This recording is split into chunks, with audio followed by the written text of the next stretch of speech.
Eh, oke, halo teman-teman. Jadi pada kesempatan kali ini saya akan eh, menyampaikan sebuah materi di mana materi ini adalah seri untuk kita belajar Power System Protection.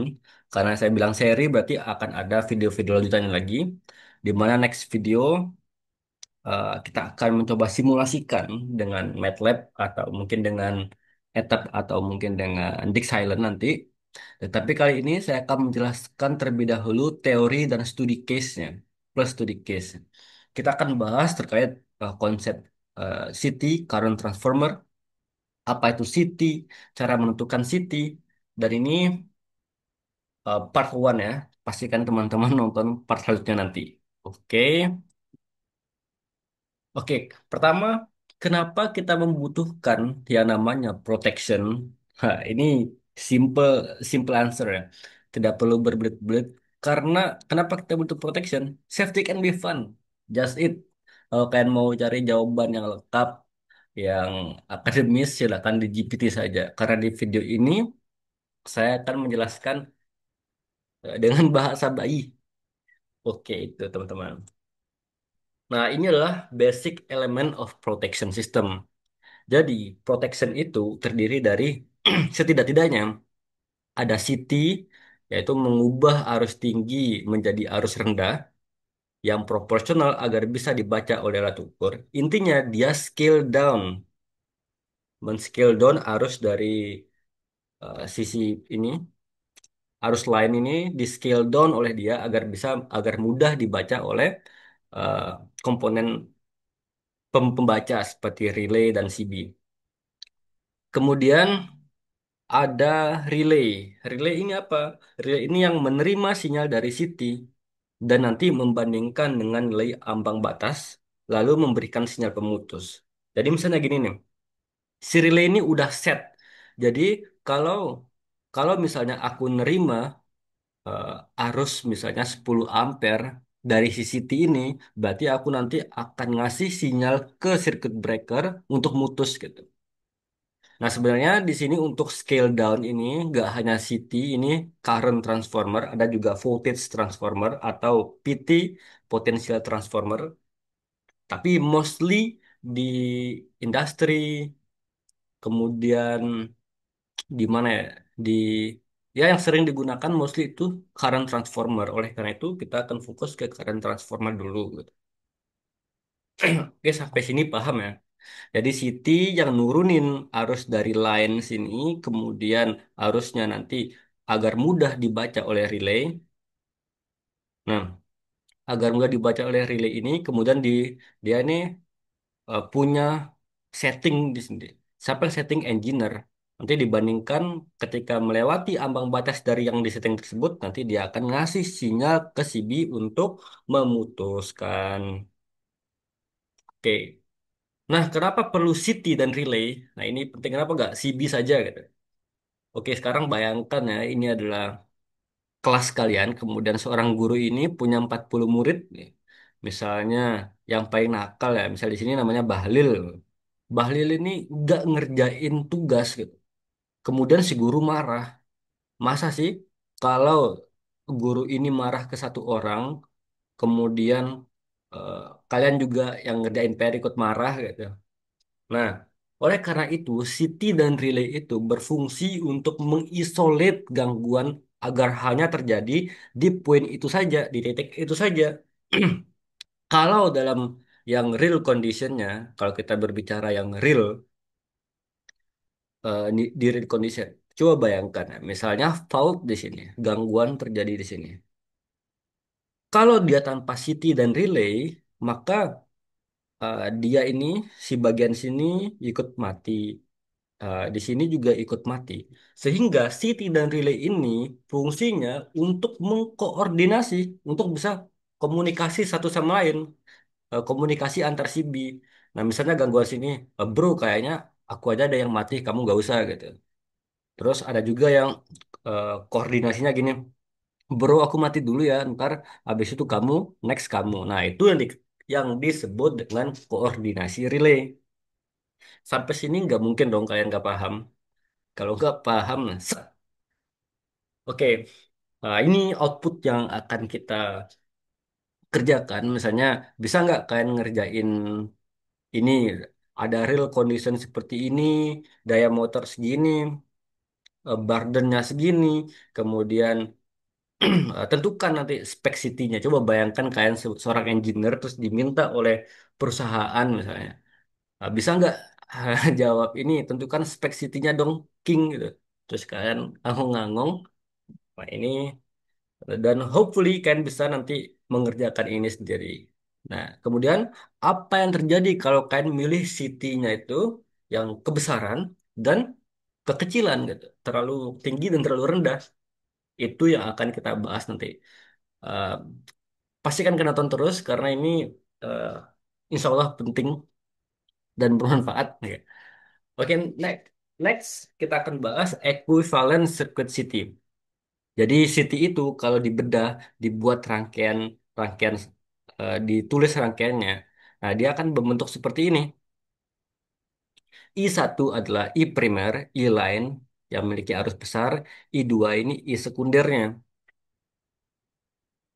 Oke, jadi ini sama seperti cara kerja trafo yang biasa, kerja trafo yang diajarkan ke kalian pada umumnya itu. Jadi arus I1 dia akan menuju ke N1 atau lilitan ini. Gulungan di N1 ini di sisi primernya. Kemudian arus di sini akan diindus ke akan mengindus tegangan di N2. Oke, akan mengindus tegangan di N2. Kemudian arus ini jadi kecil. Tetapi teman-teman, tetapi arus di sini eh, arus di sini tidak selamanya akan tidak seluruhnya mengalir ke N1 ini. Kenapa? Karena pada real conditionnya akan selalu ada yang namanya resistansi ini, ada Rm sama Xm nih. Rm adalah resistansi inti. Dia menggambarkan losses, hysteresis, dan eddy current. Eddy current itu pusaran arus di inti besi itu. Pasti ada resistansinya. Jadi eh, tidak hanya di listrik saja, dimanapun di dunia ini, di sendi-sendi kehidupan manapun, ketika kita mau transfer suatu energi, mengubah bentuknya, dipindahkan dari satu titik ke titik lainnya, pasti ada yang namanya losses. Nggak mu, nggak mungkin nggak ada lossesnya. Nggak harus listrik deh, misalnya kan ngangkat barang dari titik A ke titik B, pasti ada lossesnya. Lossesnya apa? Keringat gitu. Kalau kalian mau transfer uang BNI ke BRI, ada lossesnya apa? Biaya admin 6.500. Nah, di sini RM maka maka apa dampaknya karena kalau arus ini mengalir ke RM sini, maka dia akan yang namanya eh, mempengaruhi yang namanya akurasinya. Maksudnya gimana? Misalnya kalian punya CT 100/5. Artinya 100 mengalir di sisi primer, kemudian 5 mengalir di sisi sekunder.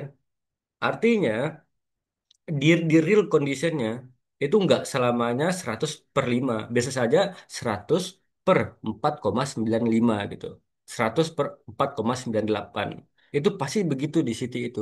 Makanya kalau kalian beli City, entah dimanapun pasti diketahui berapa errornya, berapa kelasnya di situ. Pasti diketahui. Kita akan bahas di next slide. Oh ya, kalau kalian masih nggak paham bagaimana ini diinduksi tegangannya ke N2, nanti saya jelaskan di next slide deh. Oke, sesuai yang saya bilang tadi, sekarang kita akan bahas terkait akurasi CT. Akurasi CT ini berarti seberapa mirip arus di sekunder dengan arus yang sebenarnya di primer setelah dikalikan dengan rasio CT.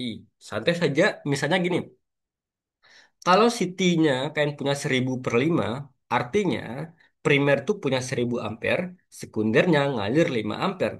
Tapi kenyataannya bisa 4,98 ampere atau 5,02 ampere di sisi sekundernya. Nah, untuk jenis error ini seperti ini. Jenis errornya. Jadi ada CT. yang salah ngitung dikit. Kenapa bisa begini? Gini, ada kesalahan di rasionya. Karena Siti nggak sempurna mentransfer flux, akibatnya arus sekunder sedikit berbeda dari yang seharusnya. Kemudian errornya bisa disebabkan karena dia agak speech delay gitu. Ada terlambat ngomongnya. Kenapa? Karena di sini ada phase angle error ya. Phase angle error. Jadi arus sekunder tidak hanya beda besar, tapi juga sedikit telat fasenya yang bergeser. Karena sebagian energi dipakai buat magnetisasi inti. Mungkin teman-teman sobat eh, kurang mengerti, saya akan contohkan gini deh. Jadi jadi gini, tadi kan di bagian ekuivalen ada yang namanya RM dan XM itu, ada reaktansi gitu. Hmm, gini, harusnya eh, yang ideal tuh ini tegangan, ini sinusoidal tegangan. Nah, ini sinusoidal arus. Jadi dia sefase gini. Oke. Tapi teman-teman, ini V, ini I. Tetapi arus ini sangat-sangat reaktif kalau ada yang namanya eh, L atau induktans. Sedangkan voltage ini enggak. Voltage ini tidak reaktif terhadap L atau induktans di F ini. Voltage ini reaktif terhadap C, kapasitans. Sedangkan L, I adalah reaktif terhadap L. Jadi kalau ada L, dia dia singgah dulu, dia mampir dulu. Akibatnya dia seperti ini. Akibatnya dia seperti ini. Nah, jadi dia delay, dia terlambat atau tertinggal gitu. Itu yang dikenal dengan leading dan lagging gitu. Dia lag tertinggal, leading mendahului, gitu. Seperti itu teman-teman. Oke, oleh oleh karena ini, karena dia ada delay sedikit ini yang menyebabkan CT-nya itu telat bacanya. Nah ini agak telat membacanya. Paham ya? Paham dong. Nah, CCT ini digunakan eh, ada dua kegunaan utamanya deh. Jadi dia digunakan untuk metering dan protection. Apa itu metering dan protection? Nah, ini sesuai dengan namanya ya metering. Jadi meter mengukur, kemudian protection ya proteksi melindungi. Nah, ini contohnya yang metering ini KWH meter PLN, kemudian protection seperti ini, dia melindungi. Santai saja nanti kita akan bahas lebih lebih detail. Dan ini adalah eh, speknya apa perbedaan metering dan protection. Tujuannya kalau metering ini akurasi mengukur arus arus normal. Jadi billing untuk monitoring. Sedangkan protection ya namanya protection untuk memproteksi ya. Kemudian akurasinya dia sangat-sangat tinggi. Kemudian protectionnya kalau proteksi akurasinya bisa lebih tinggi dikit. Saturasi cepat jenuh. Kalau protection saturasinya agak lama jenuh. Metering burdennya kecil. Kalau protection bisa besar dikit. Kemudian respon fault tidak penting. Dan protection sangat penting. Kalian di sini pasti nggak tahu apa itu akurasi 0,1, saturasi apa, burden seperti apa. Santai saja nanti saya akan bahas. Sampaikan paham. Itu janji saya akan paham. Manjai. Oke. Nah, tadi saya telah membahas tentang metering PS protection. Kita akan fokus ke metering dikit. Nah, seberapa fatal sih jika masang CT asal-asalan? Ini kasusnya metering CT ya. Nah, bayangkan meteran listrik PLN punya akurasi kelas 0,3. Artinya errornya itu maksimal 0,3%. Karena rumus daya seperti ini, P sama dengan V dikali I dikali cos theta, artinya kalau error baca arusnya 0,3%, Karena ini linear lah hubungannya, maka salah baca energinya juga 0,3%. Waduh, itu kan terdengar kecil ya 0,3% ini. Tetapi kalau kita uangkan, let's say kita punya beban 1 megawatt ya. Ini metering PLN ya. Karena errornya 0,3%, maka ada error baca energi 3 kW dari 1 mW ini 3 kW error baca energinya. Kalau setahun berapa? Kalau setahun itu dikalikan jam, setahun itu 8.860 jam, maka rugi-rugi daya rugi-rugi dayanya rugi pembacaannya tuh 26 megawatt. Ini kalau harga listrik 1.500 let's say ya, kita approximate harga listrik 1.500 rupiah per kWh, maka kerugian PLN setara dengan 7 millisecond, 7 millisecond. Dan ini masih satu satu case loh, cuman satu case 1 mW dong. Bayangkan kalau ada 1.000 case seperti ini, itu kerugiannya itu mungkin kita bisa beli satu Hyundai Palisade, bros. Kita bisa beli Bahlil dengan itu. Oleh karena itu, nyambung lah sekarang ya. Kenapa akurasi di sini sangat tinggi? Dia sebisa mungkin si PLN itu mencari metering itu yang akurasinya sangat-sangat tinggi. Biasanya 0,1 seperti itu. Semakin tinggi, semakin bagus. Dan saya yakin PLN tidak mau rugi. Sampai sini paham ya? Lalu di sini kok di sini boleh tinggi 10%, sedangkan di sini 0,3 pun masih diperselisihkan. Di sini 10% errornya. Nah, kenapa City Protection boleh punya error yang agak tinggi? Sekarang bayangin deh, ada City 1000/5. Kemudian kelasnya 5P10. Nah, kalau kalian beli City pasti kalian lihat ini. Ada yang 10P20, 5P10. 5 angka depannya ini merepresentasi error maksimumnya. Jadi 5% error maksimumnya. P ini stand for protection. Kemudian 10 artinya CT itu masih kuat sampai 10 kali arus nominal. Maksudnya seperti apa? Ketika terjadi gangguan, ketika ada gangguan nih, let's say petir, petirnya itu arusnya itu bisa naik 20 hingga 50 kali lipat dari arus normalnya. Let's see arus normalnya itu 1000 ampere gitu. Jadi ketika gangguan dia bisa naik hingga 50 kali, bisa 50.000 ampere. Bayangkan. Oke. Let's say ya, let's say ada gangguan 8 kali arus nominal. Berarti 8.000 nih. Karena ini 1.000. Maka arus gangguannya 8.000 ampere di sisi primer. Karena ratingnya 1.000/5, maka di sisi sekundernya dikali 5 juga. 5 dikali 8, 40 ampere. Tapi karena errornya 5%, maka pembacaannya plus minus 2 ampere.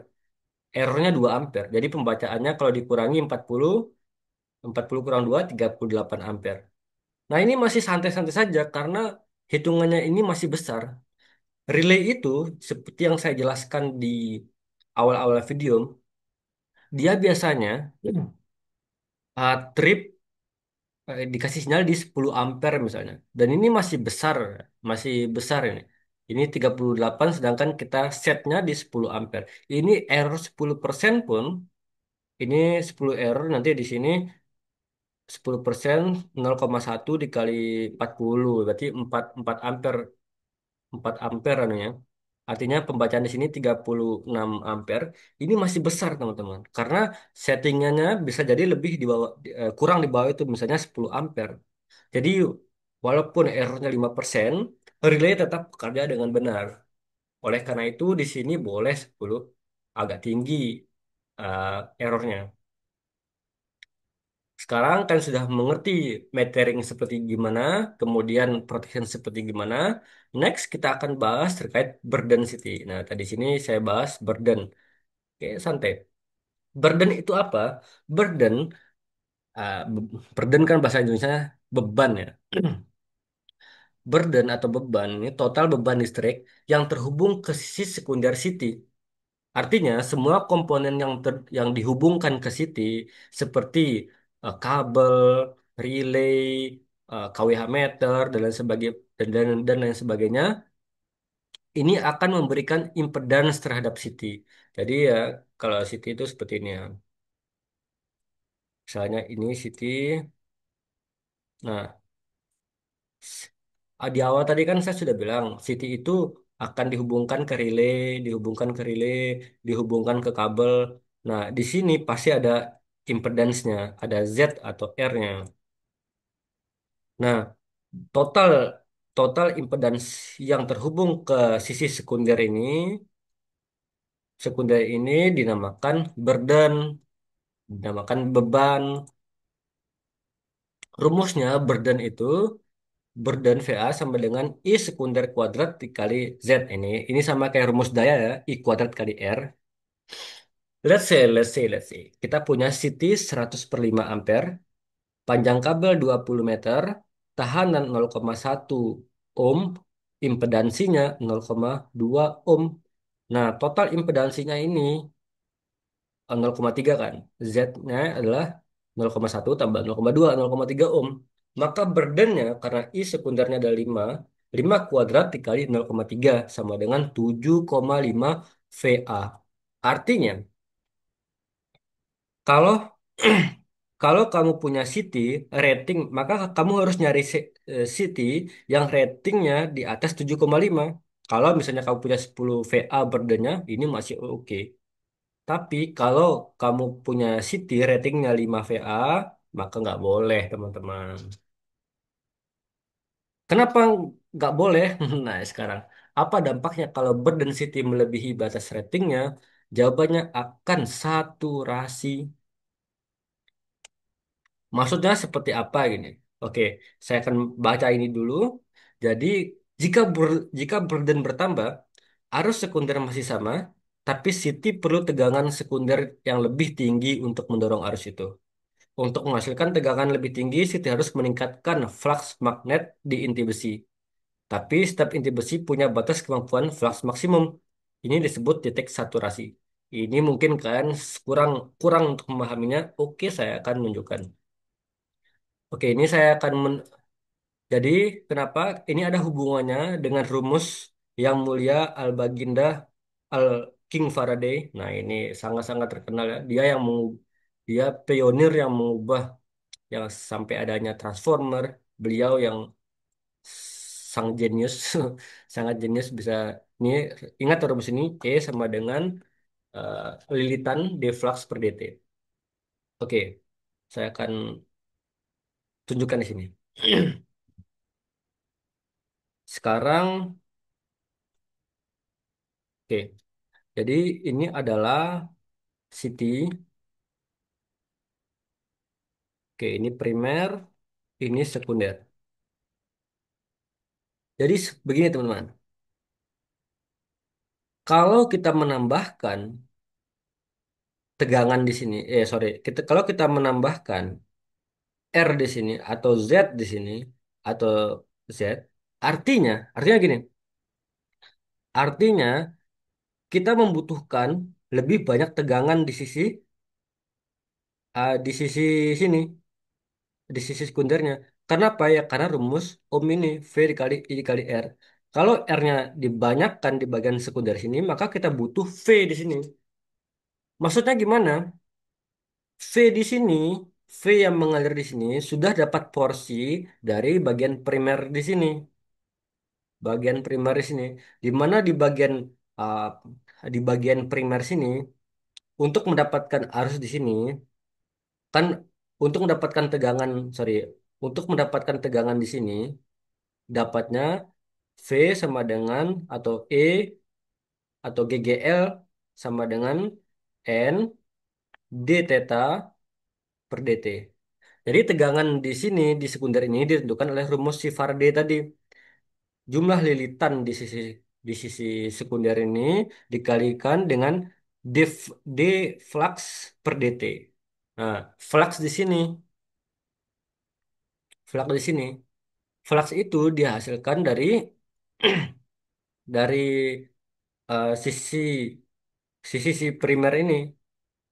Tapi masalahnya teman-teman, dia dia dia ini nggak bisa ngasilin flux semena-mena gitu, nggak bisa ngasilin flux listrik seberapapun apa semau kita gitu. Karena inti besi di sini, inti besi di sini punya batas maksimum menghasilkan flux.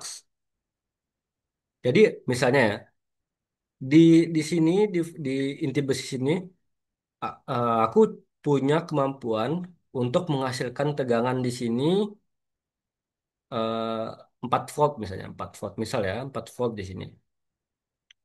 Nah, untuk menghasilkan tegangan 4 volt, si inti besi ini punya supply flux sebesar X, sebesar, anggaplah sebesar 2 gitu. Pokoknya dia maksimalnya 2 gitu. Jadi kalau kamu naikkan tegangan di sisi sekunder ini 6 volt, nah masalahnya dia nggak punya cadangan, nggak bisa ngasilin flux lagi karena fluxnya udah mentok di 2 ini. Nggak, dia nggak bisa 3 4 gitu, karena dia punya batasnya. Seperti itu teman-teman. Semoga paham ya.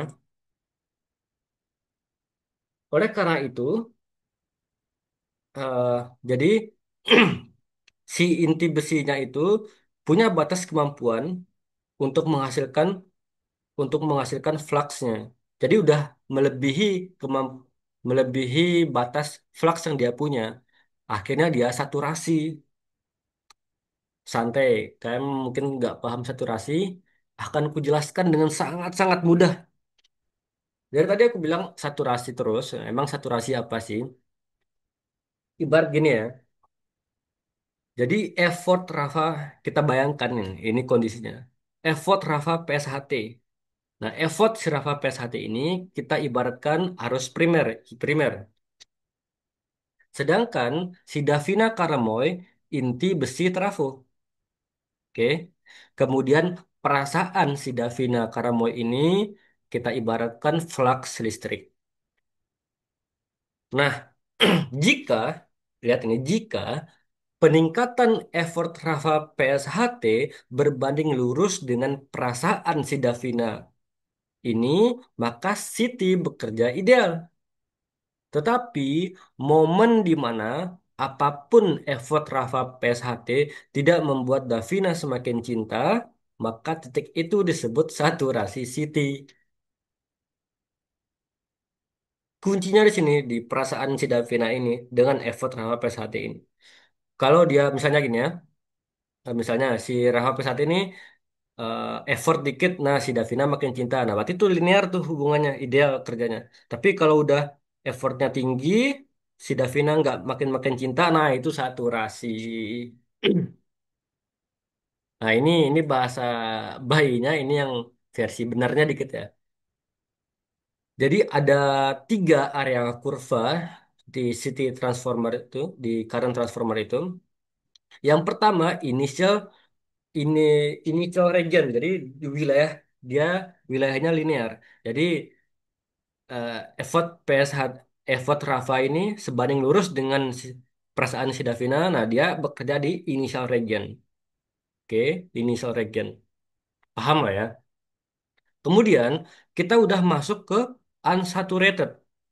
Unsaturated ini apa? Unsaturated ini semakin besar saat arus makin besar, flux magnet makin mendekati batas kemampuan inti. Jadi uh, di mana titik effort Rafa P1 ini sebenarnya effortnya besar, tapi kenaikan perasaan Davina ini cuma naik dikit banget. Nah, itu mulailah masuk di wilayah unsaturated. Dia belum saturasi, tapi udah mulai jenuh sih. Udah mulai jenuh si Davina Karamoy ini. Nah, ketika apapun yang dilakukan Rafa PSHT tersebut tidak membuat Davina semakin cinta, inilah yang dinamakan dengan saturated region. Tambahan arus eksitasi tidak menambah tegangan lagi. Ini saturated region. Nah, ada juga ini yang paling penting ya, ada knee point. Knee point itu apa? Batas antara daerah linear dan jenuh. Jadi titik di mana si Davina itu mulai bosan dengan sudah mulai jenuh dengan si Rafa ini. Di ada titik di mana hari itu si Davina udah nggak excited lagi gitu. Meskipun Rafa ini effortnya besar. Itu namanya knee point. Jadi si si Davina cuma naik perasaannya 10%, sedangkan effort Rafa itu 50%. Bayangkan 50% effort Rafa cuma membuat 10% naik perasaan si Davina. Itu namanya knee point. Nah, kalian baca ini, kalau kalian bingung masalah Davina dan Rafa tadi, tapi nggak mungkin lah kalian nggak paham, itu sangat mudah saya jelaskan. Nah, inilah penyebab saturasi. Ada burden yang besar, kemudian arus primer yang besar, desain inti yang kecil, DC offset harmonik, dan suhu tinggi. Ini penyebab saturasi. Ini kalian baca sendirilah, kalian skip, lalu kalian pause dan kalian baca. Nah, sekarang bagaimana sih cara memilih city? Pertama, tentukan aplikasinya dulu, apakah untuk metering atau protection, karena ini beda cara perlakuannya. Tentukan arus primernya, berapa arus yang mengalirnya, lalu pilih secondary current, ada mau 5 ampere atau 1 ampere.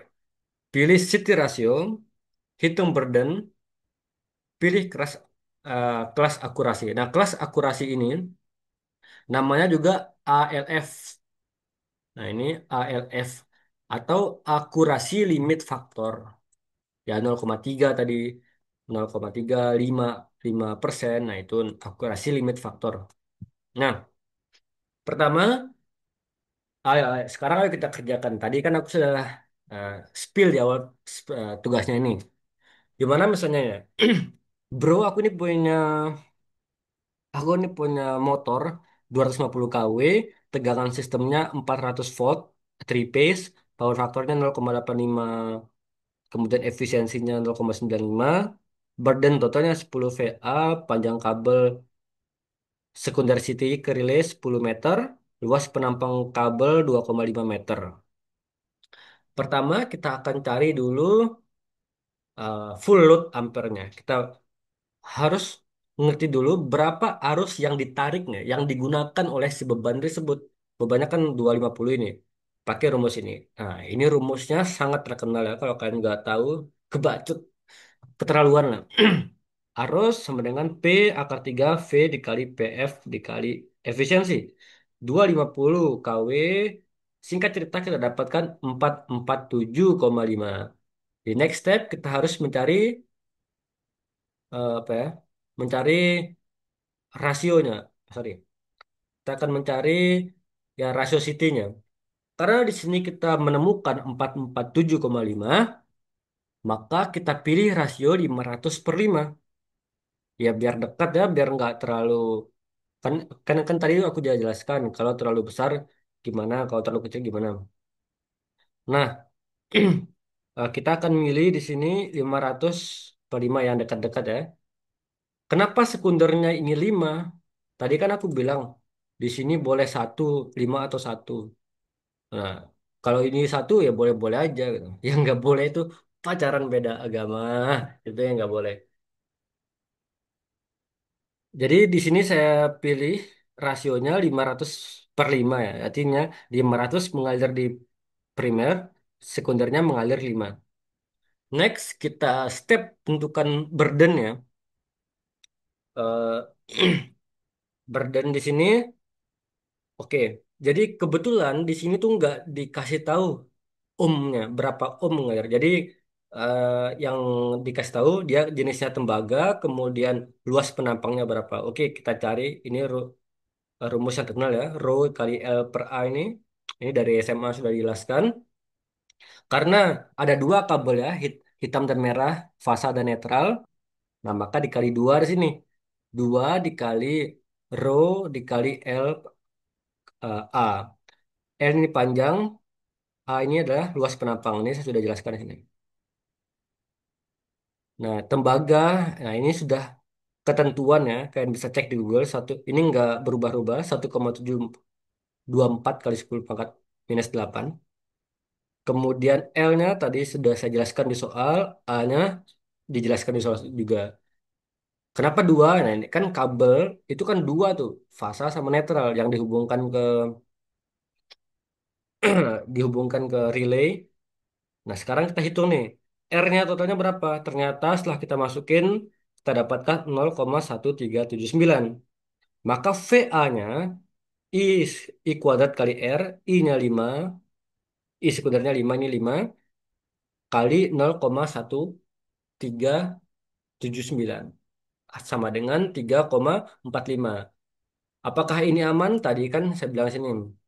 Burdennya di sini 10 VA. Sedangkan yang ini ratingnya 10 VA. Sedangkan di sini cuma 3,45. Artinya ini aman lah. Nggak membuat dia saturasi. Artinya semakin kecil, semakin semakin kecil burden sini maka semakin bagus. Oke, next video saya akan menjelaskan bagaimana simulasinya menggunakan software nanti. Jadi kalian, saya akan janji kalian akan semakin hebat, semakin mengerti apa yang saya sampaikan ini. Ya, semoga apa yang saya sampaikan bermanfaat untuk teman-teman semua. Sekian video saya. Bye-bye.